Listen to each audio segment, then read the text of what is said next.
Everyone, welcome to YouTube school. अब हम देखते हैं class 10th maths chapter 1 exercise 1.1 का क्वेश्चन नंबर 3। क्वेश्चन क्या लिखा हुआ है? क्वेश्चन है find the LCM and HCF of the following integer by applying the prime factorisation method. Prime factorisation method से आपको इनका एलसीएम और एचसीएफ निकालना है। देखिए ध्यान से, यहाँ पे कम से कम 3 नंबर्स आपको दे के रखे हैं। तीनों नंबर्स का प्राइम फैक्टराइजेशन से पहले एलसीएम भी निकालना है, एचसीएफ भी निकालना है। एचसीएफ में आपको ध्यान देना पड़ेगा कि जो कॉमन फैक्टर आप ढूंढेंगे वो तीनों के पास कॉमन फैक्टर होना चाहिए, सिर्फ 2 का नहीं चलेगा। ओके, जो कॉमन फैक्टर तीनों के पास है वही आपका एचसीएफ होगा। अगर तीनों के पास कोई कॉमन फैक्टर नहीं है तो 1 होगा आपका एचसीएफ। ओके, चलिए अब हम स्टार्ट करते हैं फर्स्ट वाले से। सबसे पहला 12 के प्राइम फैक्टराइजेशन करना है, मतलब प्राइम फैक्टर्स के प्रोडक्ट के फॉर्म में लेकर आना है। चलो निकालते हैं। 12 क्या होता है? 12 होता है 2 2 ज़ा 4 4 3 ज़ा 12, मतलब 2 का स्क्वायर इंटू 3। अब 15 क्या होता है? 5 3 ज़ा 15। Okay, 21 is 3 into 7 21। तो देखिए 3 यहाँ पे तीनों के पास है। सो आपका कॉमन फैक्टर यानी कि एचसीएफ हाईएस्ट कॉमन फैक्टर हो गया 3 के अलावा और कोई कॉमन फैक्टर नहीं है। याद रखिए 1 सबका कॉमन फैक्टर होता है, तो 1 तो यहाँ पे सबका कॉमन फैक्टर हुआ, बट मुझे क्या देखना है? Highest common factor.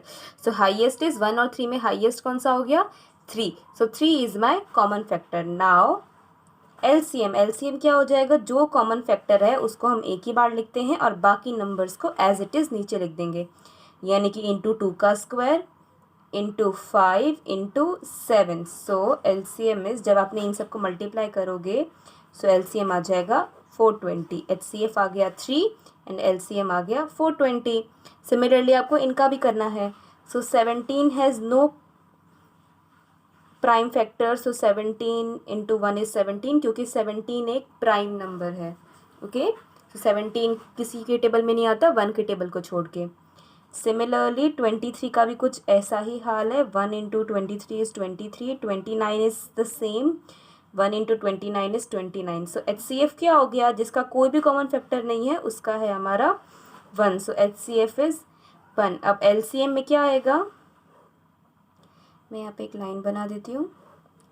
एलसीएम हो जाएगा 17 into 23 into 29। So which is something, multiply करने के बाद ही बनता है 11339। ये आ गया आपका एलसीएम। ओके, अब हम करते हैं थर्ड वाला। 8 इंटू 9 इंटू 25। 8 क्या आता है? 2 इंटू 2 इंटू 2, 2 2 ज़ा 4 4 2 ज़ा 8। इसको आप 2 का क्यूब भी लिख सकते हैं। देन 9 क्या होगा? 3 इंटू 3 9, विच इज़ समथिंग 3 का स्क्वायर। 25 क्या हो जाएगा? 5 इंटू 5, विच इज़ 5 का स्क्वायर। अब यहाँ ध्यान से देखिए, कोई भी कॉमन फैक्टर नहीं निकल रहा है, तो मैं क्या करूँगी? एलसीएम पहले एचसीएफ निकालते हैं। एचसीएफ क्या आ जाएगा? जब कोई कॉमन फैक्टर नहीं तो 1, और एलसीएम आ जाएगा इन सब का प्रोडक्ट, 2 का क्यूब इंटू 3 का स्क्वायर इंटू 5 का स्क्वायर। आप इसके फॉर्म में भी लिख सकते हैं और ऐसे भी लिख सकते हैं, मैंने दोनों टाइप में आपको बता दिए। सो एलसीएम आ जाएगा समथिंग 1800। सो इतना ही सिंपल क्वेश्चन था ये, बहुत ही आसान था, easy to understand. I hope आपको समझ में आया होगा। अगर वीडियो अच्छी लगी हो तो आप प्लीज़ इसको लाइक करना ना भूलें, share it with your friends and subscribe to the channel. Okay, so this is it for today. So stay safe, be happy, bye bye.